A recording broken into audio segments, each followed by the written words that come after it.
சாஸ்கேவை நானே தனியா கவனிச்சுக்கிறேன். ககாஷி சென்சை, நாங்க எதையோ பார்க்க கூடாதுன்னு நீங்க நினைச்சிட்டு இருக்கீங்க. சாஸ்கேவை கொல்ல போறீங்களா என்ன? நீங்க 2 பேரும் இங்க இருந்து போங்க. இதுதான் நல்ல வாய்ப்பு. இதான் நான் விட்டு கொடுக்க மாட்டேன். நருட்டோ என்ன பண்ணிட்டு இருக்க?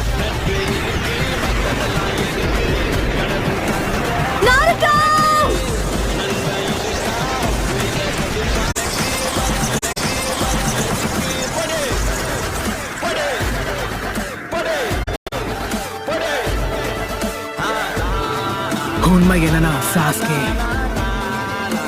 எல்லாருக்கும் இன்னொரு வாய்ப்பு கிடைக்கும்.